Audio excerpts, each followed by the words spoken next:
দাম গল্প থেকে অত্যন্ত গুরুত্বপূর্ণ প্রশ্ন উত্তর নিয়ে চলে এসেছি। দেখো প্রথম প্রশ্নটি, স্কুলে বিভীষিকা কে ছিলেন? নারায়ণ গঙ্গোপাধ্যায়ের দাম ছোট গল্পে কথক সুকুমারের স্কুলের অঙ্কের মাস্টারমশাই ছিলেন তাদের কাছে বিভীষিকা স্বরূপ, অর্থাৎ স্কুলের মাস্টারমশাইকে কথক এবং কথকের সহপাঠীরা ভীষণ ভয় পেতেন। পরের প্রশ্ন দেখো, অঙ্ক করার সময় খড়ি ভেঙে গেলে মাস্টারমশাই কী করতেন? অঙ্ক করবার সময় খড়ি ভেঙে গেলে বিরক্ত মাস্টারমশাই ভাঙা টুকরো দুটো ছাত্রদের দিকে ছুঁড়ে দিয়ে আর একটা খড়ি নিতেন। পরের প্রশ্ন দেখো, মাস্টারমশাই অঙ্ককে কেমন করে সাজিয়ে দিতেন? নারায়ণ গঙ্গোপাধ্যায়ের দাম ছোট গল্পে মাস্টারমশাই অঙ্ক কষে ছবির মতো করে ব্ল্যাকবোর্ডে সাজিয়ে দিতেন। নেক্সট প্রশ্ন দেখো, কিন্তু কাঁদবার জো ছিল না। কেন কাঁদবার জো ছিল না? অঙ্কের মাস্টারমশাইয়ের হাতে চড় খেয়েও কান্নার উপায় ছিল না, কারণ তাহলে তিনি আরও বকতেন এবং পা ধরে স্কুলের পুকুরে ছুঁড়ে ফেলার হুমকি দিতেন। পরের প্রশ্ন, এখনই পা ধরে স্কুলের পুকুরে ছুঁড়ে ফেলে দেব, কে কাদের বলতেন? স্কুলে অঙ্ক না পারলে মাস্টারমশাইয়ের চড় খেয়ে যেসব ছাত্ররা কাঁদত, গল্পকথকের অঙ্কের মাস্টারমশাই সেই সব ছাত্রদের কথা বলতেন। পরের প্রশ্ন, মাস্টারমশাইয়ের চড়ের জোর থেকে ছাত্ররা কি আন্দাজ করে নিয়েছিল? মাস্টারমশাইয়ের চড়ের জোর থেকে ছাত্ররা আন্দাজ করেছিল যে তাদের পা ধরে পুকুরে ছুঁড়ে ফেলার শক্তি মাস্টারমশাইয়ের ছিল। নেক্সট, প্লেটোর দোরগোড়ায় কি লেখা ছিল বলে মাস্টারমশাই বলেছেন? প্লেটোর দোরগোড়ায় লেখা ছিল, যে ব্যক্তি অঙ্ক জানে না সেই ব্যক্তির তার বাড়িতে প্রবেশ নিষেধ। নেক্সট, মাস্টারমশাইয়ের মতে স্বর্গের দরজায় কি লেখা আছে? মাস্টারমশাইয়ের মতে স্বর্গের দরজাতে নাকি প্লেটোর দোরগোড়ার মতো লেখা আছে, যে অঙ্ক জানে না তারা প্রবেশ বা তাদের প্রবেশ নিষেধ। যারা অঙ্ক জানে না তাদের প্রবেশ নিষেধ। নেক্সট, যে স্বর্গে পা দিয়েই জ্যামিতির এক্সট্রা কষতে হয় তার সম্পর্কে বক্তার মত কি?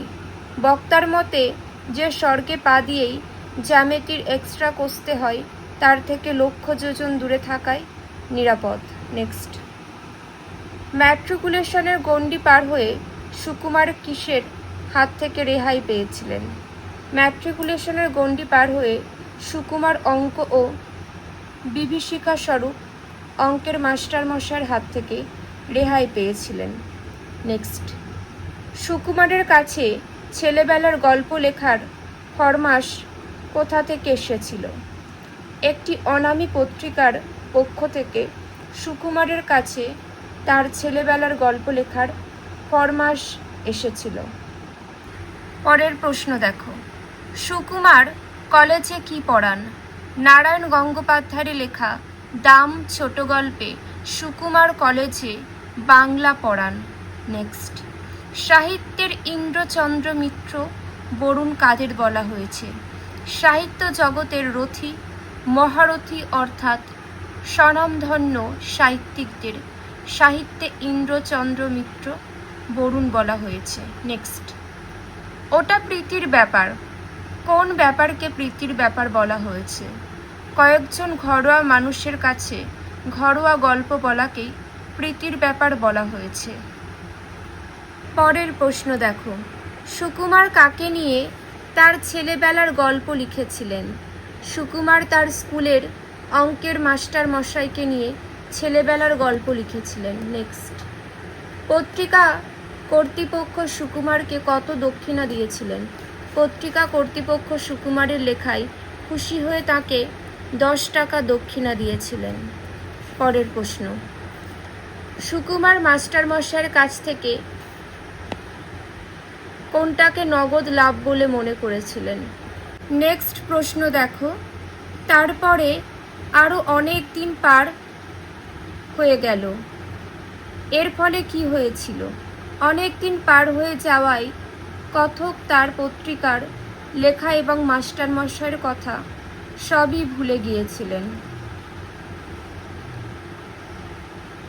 নেক্সট, সুকুমারের কাছে বাংলাদেশের এক প্রান্তের কলেজ থেকে কি জন্য ডাক এসেছিল?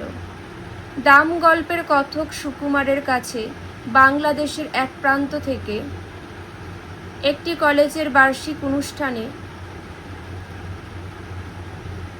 আতিথ্য গ্রহণ ও বক্তৃতা দানের জন্য ডাক এসেছিল। নেক্সট, কলকাতার চড়ুই পাখি বাইরে গেলে কিসের সম্মান পায়? গল্পকথক সুকুমারের মতে কলকাতার চড়ুই পাখি বাইরে গেলে রাজহংসের সম্মান পায়। নেক্সট, আমি সুযোগটা ছাড়তে পারলুম না, কোন সুযোগের কথা বলা হয়েছে? বাংলাদেশের প্রান্তবর্তী কলেজে বক্তৃতা দিতে গিয়ে বিনা পয়সায় আতিথেয়তা নেওয়ার সুযোগ, সেই সুযোগের কথা বলা হয়েছে। নেক্সট, সভায় জাঁকিয়ে বক্তৃতা করা গেল, কোন সভায় কে বক্তৃতা করল? বাংলাদেশের প্রান্তবর্তী এক কলেজের বার্ষিক উৎসবের সভামঞ্চে কথক অর্থাৎ সুকুমার বক্তৃতা দিয়েছিলেন। পরের প্রশ্ন দেখো, সুকুমার তার বক্তৃতায় রবীন্দ্রনাথের কটি উদ্ধৃতি ব্যবহার করেছিলেন?